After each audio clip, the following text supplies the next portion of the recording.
하나님은 살아계십니다. 하나님을 기대합니다. 하나님은 하실 수 있는 줄 믿습니다.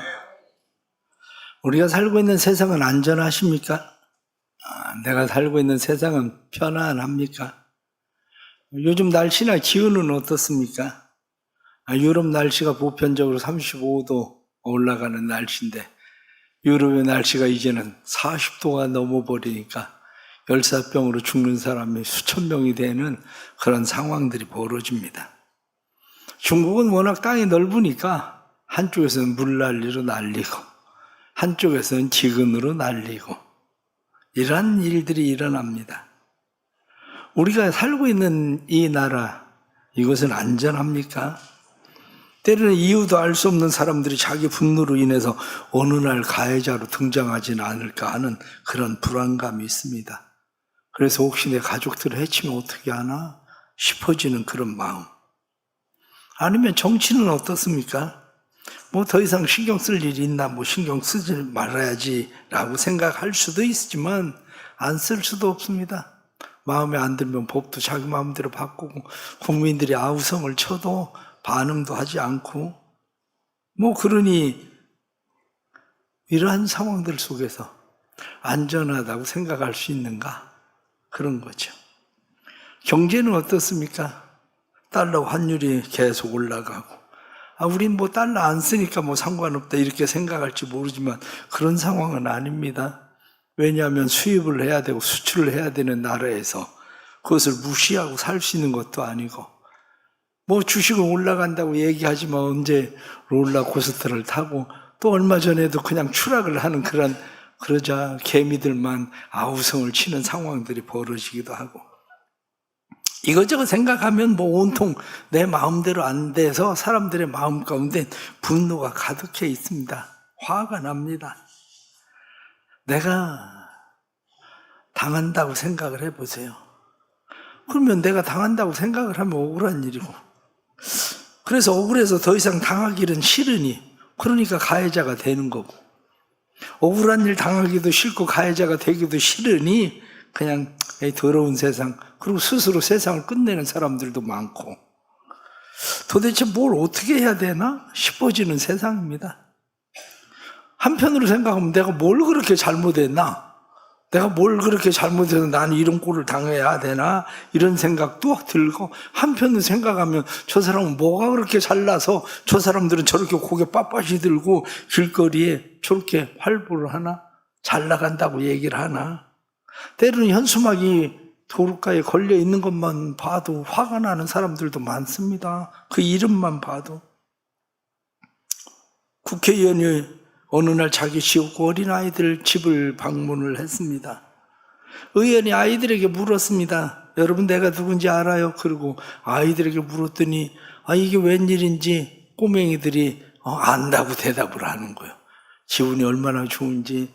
그래서 기분이 너무 좋아서 내가 누군지를 안다니까 아이들에게 다시 물었습니다. 내가 누구예요? 그리고 아이들에게 물었더니 아이들이 대답하기를 저 새끼요. 그리고 얘기를 하는 거예요. 왜냐? TV나 어디 나올 때마다 사람들이 저 새끼 그러니까 그게 이름인 줄 알고 애들은 저 새끼요 그러고 얘기를 하는 거죠. 참 우리가 살고 있는 세상이 그렇습니다. 어디 우리나라만 그렇습니까? 우크라이나나 러시아는 도대체 왜 전쟁이 땅 한 평 차지하면 뭐하고 안 차지하면 뭐 하겠다고 전쟁을 해가지고 러시아에는 젊은 사람만 50만 명이 넘게 죽거든요. 전쟁에 나가는 젊은이들이 죽는 시간이 전쟁에 나가자마자 15분에 죽는 거예요. 15분 안에. 그러니 왜 싸우는지도 모르고 그렇게 서로 싸워야 되는 이런 상황들. 아니면 저 이란이나 팔레스타인 사람들은 도대체 무슨 죄가 있습니까?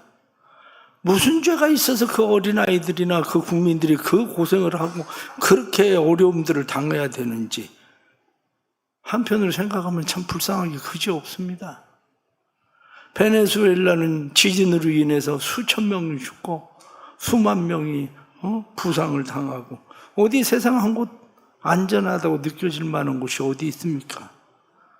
그런데 생각해보면 지금 세상만 그렇습니까? 예수님이 살던 세상, 그 전 세상은 안 그랬습니까? 예수님이 사시던 세상 과거나 이러한 때는 소문이 빠르지 않았어요. 동네 건너 소문도 잘 모르니까. 아니, 우리가 뭐 팔레스티나 러시아 소문을 뭐 우리가 그때 당시에야 뭐 안다고 하면 어떻게 알겠습니까? 그냥 내 동네, 내 지역 그 정도 알고 국가적인 이야기 조금 알고 있는 그런 것 뿐이지.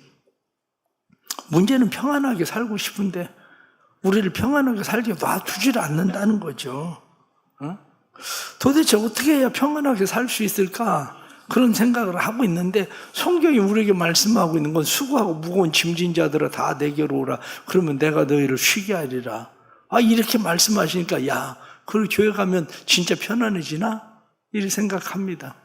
교회 나오면 우리가 정말 편안해지고 우리의 무거운 짐들 다 내려놔지고 하나님께서 우리를 참된 평안으로 만족하고 우리를 이끌고 가실까? 그런데 여러분들 교회 나와서 그 평안과 만족을 누리고 있습니까? 그것도 아니잖아. 그럼 도대체 어떻게 하라는 얘기인가 싶어지는 상황들이 벌어지고 마는 거죠. 성경이 말씀하고 있는 수고하고 무거운 짐진 자들아 이렇게 말씀할 때 수고한다는 게 뭐냐? 코스피온 테스, 이게 수고한다는 말입니다. 코스피온 테스라고 하는 수고한다는 이 말은 기진맥진할 정도로 에너지를 다 소모한 상태, 매를 맞아 온몸이 상한 상태, 이게 수고하는 겁니다.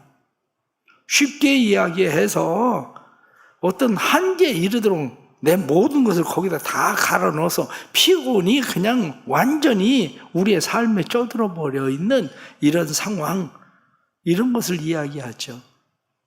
예수님 당시에 살고 있었던 사람들은 종교적인 성취나 율법 세부 조항을 지키기 위해서 사람들은 힘을 다하고 애를 썼습니다. 그러나 평안에 이르지를 못했어요.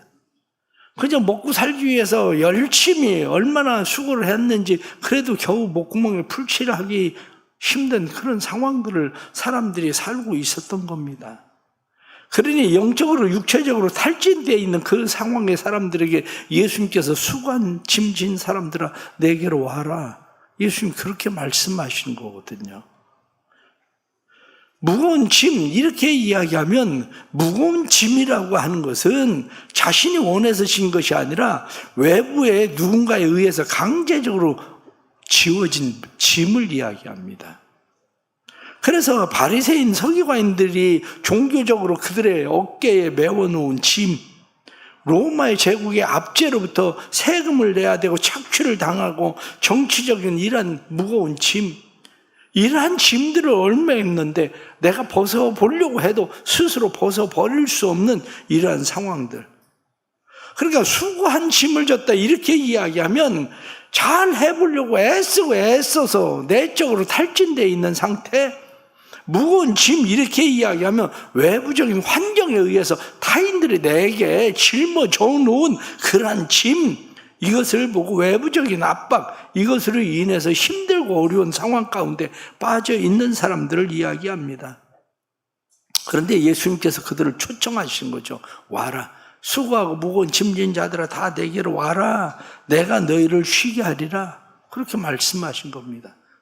오늘날 사람들이 수고한 짐, 오늘날의 사람들은 인정과 성취를 위해서 수고하게 됩니다.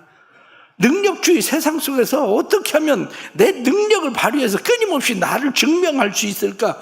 그래서 사람들은 자신을 증명하기 위해서 수고의 짐을 집니다. 끊임없이 공부해야 되고 끊임없이 뭔가 성취해야 되고 내 존재라는 증명, 이 정도면 나도 쓸만한 사람이야, 가치 있는 사람이야, 괜찮은 사람이야. 그리고 자기 자신을 증명해야 되는 그 일들로 인해서 사람들은 힘들어합니다. 다른 사람들에게 증명하기 위해서 좀 더 나은 직장, 안정적인 자산, 남들에게 뒤지지 않기 위해서 자기의 삶의 에너지를 모든 것을 거기다 다 갈아 넣어가지고 우리의 삶이 이 정도면 나도 그래도 괜찮은 존재 아니야? 이렇게 생각할 수 있게 만드는, 그런데 그렇게 살아보니까 사람이 번아웃이 되는 거죠. 모든 것이 그냥 다 탈진 상태, 그 상태로 빠져버려. 그래 요즘 피곤하지 않은 사람이 어디 있습니까? 스스로 다 피곤해요. 사람들이 스스로. 강제로 지어진 짐이라고 이야기하면 우리에게 강제로 지어진 짐? 아니 요즘 누가 뭐 달러 올라가라고 우리가 한 겁니까? 그런데 달러가 올라가니 그러니 기업을 하는 사람들, 수출을 하는 사람들, 이 사람들 수입을 하는 사람들 얼마나 이 짐들이 자기가 짊어지고 싶어서가 아니라 그렇게 짊어져 있는 짐, 가족들을 생각하면 가족들이 다 짐으로 여겨져서 끈질기게 내게 달려붙어 있는 경제적인 부채, 아니면은 깨어진 가정의 환경, 그리고 타인들의 시선, 이런 모든 것들이 내게 무거운 짐으로 등장을 해서 무겁게 사람들을 짓누르는 그런 상황 가운데 빠져버린 거죠. 도대체 해결책이라는 게 뭔가? 예수님은 수고하고 무거운 짐진 자들아 다 내게로 오라 이렇게 얘기해서 왔는데 도대체 왜 안 될까? 이게 고민 아닙니까? 맞습니다. 그게 고민입니다. 그런데 고민인데 문제는 그 다음에 성경 말씀하고 자기 삶이 아무 상관도 없다는 거죠.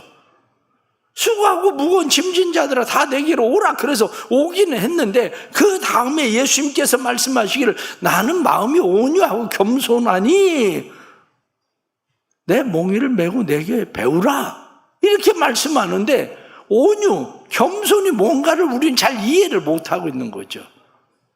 온유와 겸손, 온유라고 이야기하면 프라우스라고 이야기하는 거죠. 온유가 뭐 그냥 사람 부드럽고 사람 성격 착하고 아니면은 사람이 그냥 다른 사람에게 그냥 자기 주장 막 강하게 하지 않고 센 사람 아닌 그런 사람? 그게 온유한 사람이냐? 성경은 그런 거하고는 사실 상관이 없습니다. 그거하고는. 성경이 온유하다 이렇게 프라우스라고 이야기하는 것은 야생마가 길들여져서 주인에게 복종되어 있는 상태, 그것을 보고 온유라고 이야기하는 겁니다. 혹독한 훈련을 받아서 주인이 기다려. 그러면 그저 줄 하나 맺어 있는데 그냥 기다리고 있는 거. 그 줄 얼마든지 풀고 갈 수도 있는데 그 명령에 완전하게 복종되어져 있는 상태를 성경은 온유라고 얘기하는 거. 힘이 없어서가 아닙니다. 힘이 없어서가 아니라 엄청난 힘과 에너지를 가지고 있지만 주인의 통제 안에 있는 거. 그것을 예수님은 뭐라고 이야기합니까? 예수님은 나는 아버지의 뜻을 행하려고 세상에 왔다. 그거거든요. 예수님께서 신적 존재이신 예수님께서 태초에 천지를 창조하시는 할 때 말씀이 그 가운데 함께 계셨는데 말씀이 육신이 되어 우리 가운데 오셨지만 그분은 여전히 하나님이신데 그 하나님이 하나님의 뜻을 행하기 위해서 세상에서 내 뜻대로 마시고 아버지의 뜻대로 하십시오라고 하나님의 통제 아래 놓여 있는 거. 성경은 그것을 온유라고 얘기하는 겁니다. 성경은. 그러나 우리가 살고 있는 세상은 어떻습니까? 우리가 살고 있는 세상에서는 우리에게 온유하면 너만 바보 되는 거야. 네가 온유해봐. 그럼 사람들이 네가 바보인 줄 알고 너를 짓밟을걸? 사람들은 그렇게 이야기합니다. 그러니까 사람들은 이야기하기를 혈기로 아니면 분노로 맞서 이렇게 이야기합니다. 그러나 내 혈기나 내 감정, 내 복수심, 그것을 터뜨리는 것이 아니라 하나님의 통제 안에 있는 거, 하나님께 굴복되는 거, 그걸 보고 성경은 온유라고 말씀을 하고 있는 거죠. 겸손이라는 것은 무엇입니까? 겸손이라고 하는 것은 타페이노스라고 되어 있는데 이 타페이노스라고 하는 것은 그때 당시에는 우리가 요즘 생각하는 겸손, 그러면 뭔가 좋은 느낌을 갖고 있지만 그런 느낌이 전혀 아닙니다. 원래 이 겸손이라는 것은 그때 당시에 비천함이란 얘기예요. 종, 노예와 같음 이거거든요. 종, 노예로 있는 거. 그게 바로 겸손이에요. 예수님은 뭐라고 이야기합니까?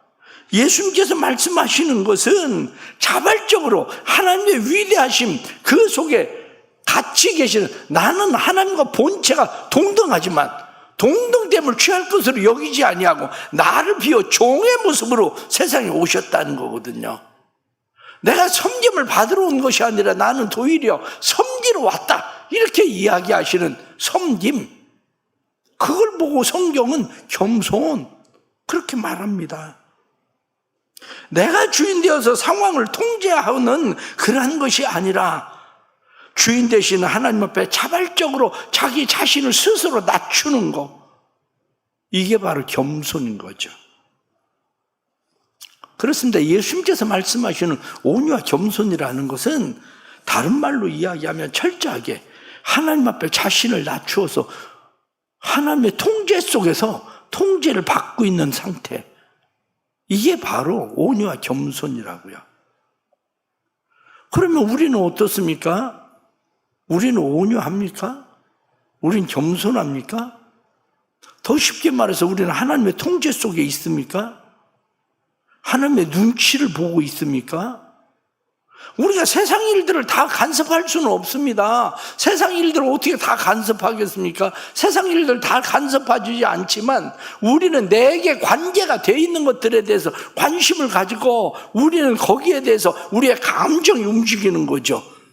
그러나 가장 중요하게 생각해야 될 하나님의 간섭에 대해서는 우리는 생각하지 않는 거죠. 세상이 우리에게 뭐라고 이야기하냐? 네가 겸손해봐. 네가 그렇게 겸손해지면 사람들이 널 밟고 올라갈걸? 너만 비굴해지는 거야. 너만 바보 되는 거야. 세상은 우리에게 그렇게 말할 때에 어떻게 해야 되나? 이 생각이 들어갈 수밖에 없는 세상을 우리는 살고 있는 겁니다. 온유와 겸손이라고 하는 것은 타고난 기질이 아닙니다. 타고난 기질로 부드러운 사람이 있죠.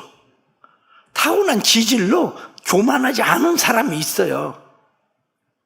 그런데 성경이 말하고 있는 온유와 겸손은 타고난 기질로서가 아니라 다듬어진 성품이에요.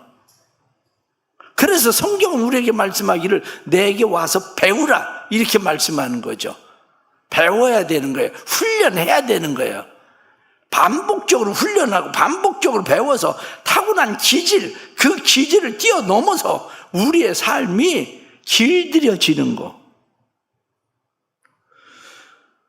그러나 문제는 오늘날 그리스도인들이 길들여지지 않는다는 거죠.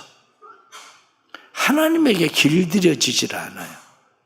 하나님에게 배우려고 하질 않아요. 예수 그리스도를 배우려고 하질 않아요. 끊임없이 예수 그리스도를 배워야 되는데 예수 그리스도를 배움으로 우리의 내면의 힘, 그 힘을 다정함으로 우리는 점점 바꿔야 되는데 자신을 낮추고 도리어 다른 사람들을 높이는 내면의 훈련을 끊임없이 해야 되는데 그 일을 하지 못하는 거죠. 요즘 뉴스 인터넷을 달군 이야기 가운데 하나가 장윤기라고 하는 사람에 대한 이야기입니다.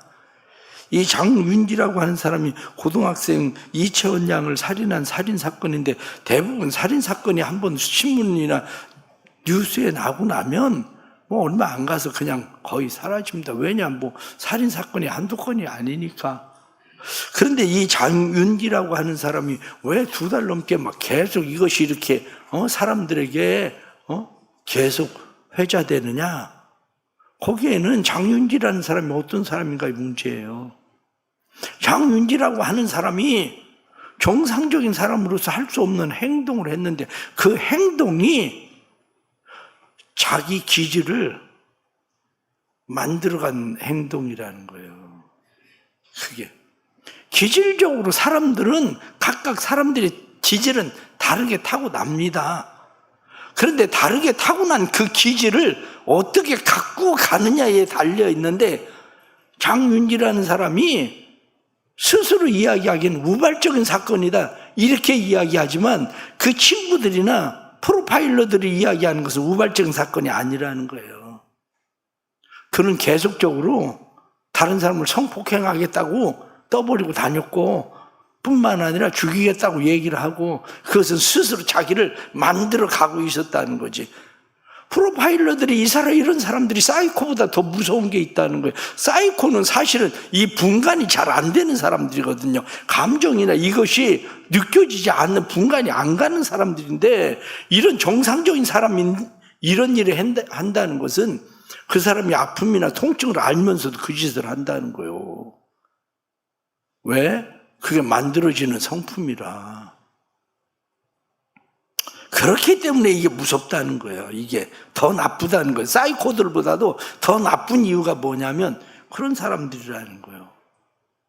그런데 또 하나의 문제가 어디 있습니까? 그 아버지지. 누구나 아버지는 자녀들을 보호하고 싶은 것은 누구에게나 다 마찬가지입니다. 그래서 부모가 자녀들의 죄를 은닉하는 것, 숨기는 것은 죄로 여기지 않아요. 증거물들을 없애는 것을 죄로 여기지 않는다고요. 그게. 그런데 그 아버지가 경찰 아닙니까? 그러면 아버지가 경찰 되었을 때 아들과 그리고 피해자 입장 사이에 서 있는 자기로서 어디에 서 있어야 되는가? 이게 문제인 거죠. 사람들이 그때 나타나는 게 뭐냐? 기질이라는 거요.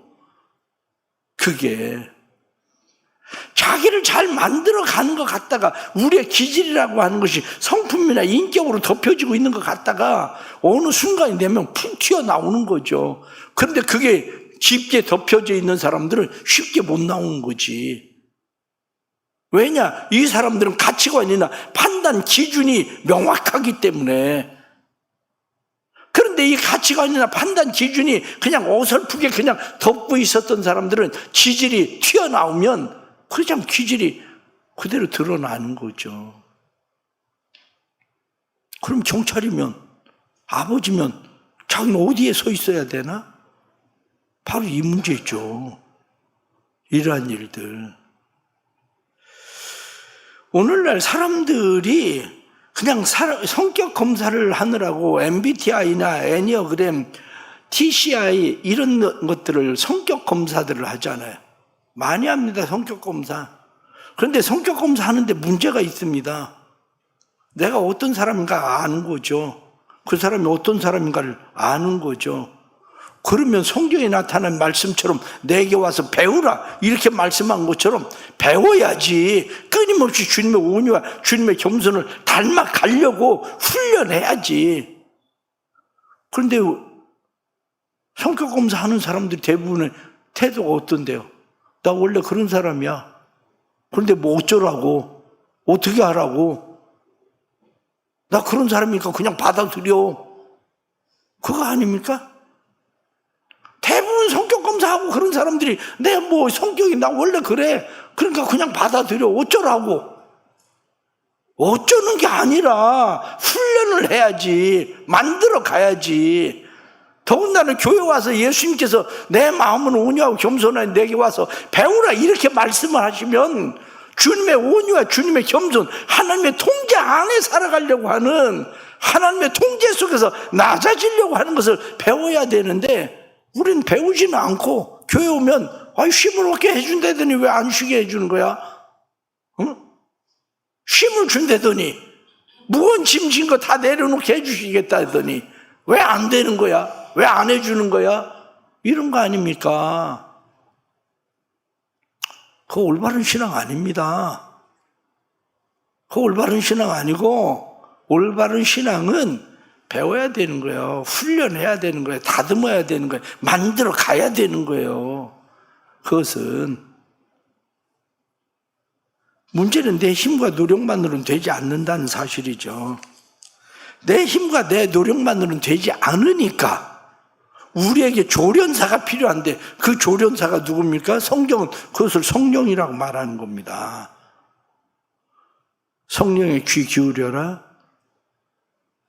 성령을 회방하지 마라. 우리에게 성령을 쫓으라. 그렇게 말씀하시는 거죠. 사랑하는 성도 여러분, 우리는 세상 살아가면서 왜 예수님을 좋아합니까? 예수님을 좋아하시는 이유가 예수님이 마음이 온유하고 겸손하다는 게 뭔지를 생각을 해보십시오. 예수님이 마음이 온유하고 겸손한 것은 철저하게 하나님의 통제 안에 있기 때문에 예수님이 온유하신 거예요. 자기 뜻대로 내 마음대로 하지 마시고 내 원대로 하지 마시고 아버지의 뜻대로 하십시오라고 하는 온유함. 그것뿐만 아니라 나는 섬김을 받으러 온 게 아니라 섬기러 왔다. 그리고 예수님께서 섬기시던 겸손. 그래서 예수님에게 어린아이도 여자들도 병든 사람도 죄인도 심지어는 바리새인들도 제사장들도 다 예수 안에서 그 사람들이 품을 수 있는 거 아닙니까? 예수님이. 우리는 다른 사람들에 대해서 성격 좋은 사람을 누구나 다 원해요. 성격 좋은 사람. 한마디로 성격 좋은 사람 만나면 좋겠다. 왜냐? 그 사람들이 나를 받아들일 수 있다고 생각하기 때문이죠. 그러면 성격 좋은 사람을 원하는 만큼 성격 좋은 사람 되세요. 다른 사람이 내 안에 거하고 머무를 수 있는 그러한 사람이 되십시오. 그리스도의 성품을 본받고 그리스도의 성품을 닮아 가십시오. 그게 우리가 살아가야 될 삶입니다. 진짜 쉼과 평안은 어디에 있습니까? 참된 쉼과 평안이 어디에 있느냐? 이렇게 이야기하면 우리가 주님의 성품을 닮아가면 하나님의 통제 안에 있을 때에 하나님의 뜻대로 우리가 겸손함으로 낮아져 있을 때에 너희 마음에 성경이 나타난 말씀처럼 너희 마음이 쉼을 얻으리니 그때 우리의 마음이 진짜 쉼이 있는 겁니다. 그때 세상을 살면서 생각을 해보십시오. 세상을 살면서 생각을 할 때 가족 중에 누군가 병든 사람이 있을 때 이혼하는 사람들 보셨습니까? 거의 일어나지 않습니다. 가족 중에 누가 병든 사람이 있을 때 아유 병든 사람 저 사람 간호하려면 힘들어 어려워 앞으로 점점 어려움이 심해질 텐데 어려움 심해지기 전에 빨리 이혼해야 되겠다. 그런 사람이 어디 있어요? 거의 없습니다. 그런데 대부분 이혼하는 것이 이 인간하고 살면 점점 손해보게 생겼는데 난 좀 더 태워야 되고 점점 잘 돼야 되고 한마디로 나를 인정하지 않는 것 같은데 그러니까 그만둬야 되겠다. 그래서 이혼하는 거예요. 그게 살아가면서 많은 사람들의 삶에 왜 이런 일들이 생기느냐? 그 이유는 자기의 욕심, 자기의 욕구를 채우려고 할 때에 문제가 일어나는 거예요. 직장 생활이 항상 피곤하고 힘듭니까? 직장 생활이 그렇게 피곤하고 힘들면 왜 승진하려고 하는데요? 그냥 말단에서 그냥 좀 덜 쓰고 편안하게 있지. 그런데 그 사람들이 거기로 올라갈수록 짐이 점점 무거워지는데 책임이 많아지는데 왜 올라가려고 하는데요? 자기가 증명되기 때문에 꼭 그렇지 않습니다. 자기가 증명되기 때문에가 아니라 그 일이 자기 짐이 많아질 때 더 즐거워할 수 있는 사람이기 때문에 그래요. 그게 가정이 힘들고 어렵다고 해서 전부 다 수고하고 무거운 짐 지고 사는 거 아닙니다. 그 안에서 쉼이 있는 사람, 오히려 가족을 돌볼 수 있는 것을 내가 사랑으로 여기고 그 안에서 쉼을 갖고 그 안에서 그래도 집에 갈 수 있을 때에 그때 마음의 안정감을 갖는 사람도 많습니다. 직장에 가서 일 중독이 아니라 직장에 가서 생활하는 것이 내가 무엇인가를 맡았을 때 그 일을 이루어내고 성취함으로 그 사람들이 마음 가운데 기쁨을 얻는 사람도 많습니다. 그런데 그러려면 말씀에 나타난 것처럼 배워야 됩니다. 예수님의 온유를 배워야 되고 예수님의 겸손을 배워야 됩니다. 이 예수님의 온유와 예수님의 이 겸손을 배울 때에 우리의 삶이 달라지는 겁니다. 사랑하는 성도 여러분, 세상을 살면서 우리의 상황의 환경이 바뀐다고 해서 쉼을 얻는 거 아닙니다. 상황의 환경이 바뀌어서 쉼을 얻는 게 아니라 마음이 온유해지고 겸손하게 하나님의 통제 속에 들어갈 때에 진짜 쉼과 평안과 안식을 얻는 거죠.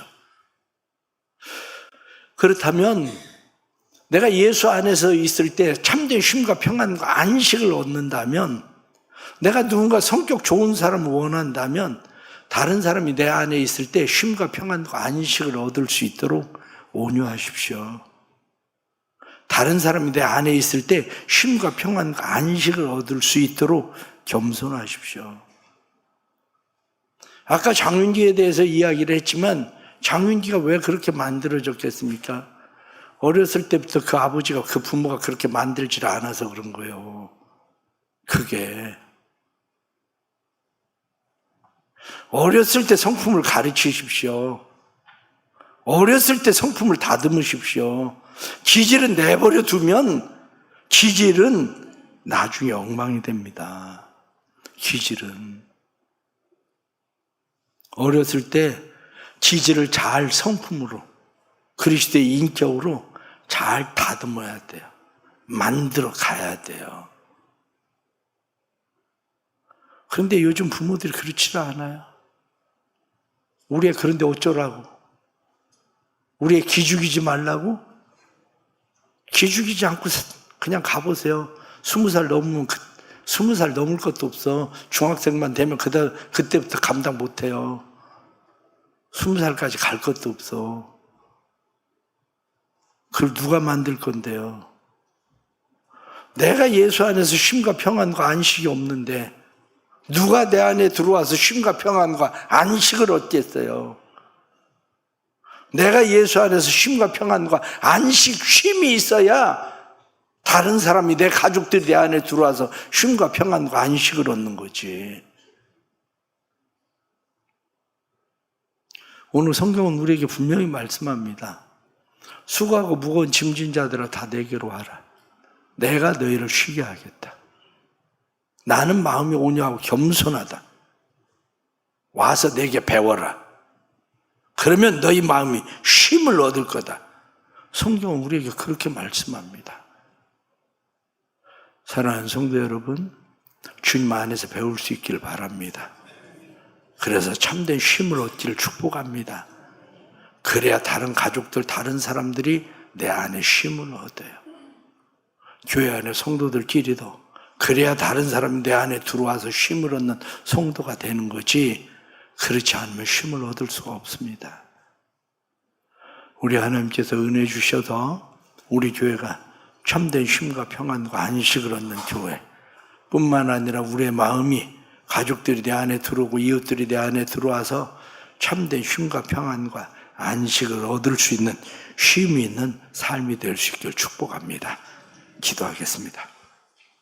하나님 아버지, 성품은 우리의 삶의 기초가 됩니다. 온유하고 겸손이 우리의 삶의 기초적 성품인데 우리는 삶의 기초적 성품을 잘 가꾸지 못하고 있습니다. 예수님이 나는 마음이 온유하고 겸손하니 내게 와서 배우라 말씀하지만 우리는 끊임없이 배우고 훈련해야 되는데 배우려 하지 않고 훈련하려고 하지 않습니다. 단지 하나님께서 우리의 삶에 쉼과 평안과 안식을 주시기만을 우리는 구할 뿐입니다. 주님 도와주옵소서. 은혜 베풀어 주셔서 우리의 삶에 참된 쉼과 평안과 안식 넘치는 삶이 될 수 있도록 성령님 역사하여 주옵소서. 사랑하는 모든 성도들 주의 은혜 안에 거하는 삶이 되게 하시고 믿음으로 훈련할 때에 우리를 성령님 잘 다듬어 주셔서 성령의 사람, 하나님의 사람, 그리스도의 사람들이 되도록 만들어 주옵소서. 마음이 힘들고 어려워 요동치는 성도들 은혜 베풀어 주셔서 그들의 마음이 평안해지게 해주시고 그들의 마음 가운데 안정되게 해주시되 온유와 겸손을 통해서 평안과 안정이 머물게 해 주옵소서. 예수님의 이름으로 기도드리옵나이다. 아멘.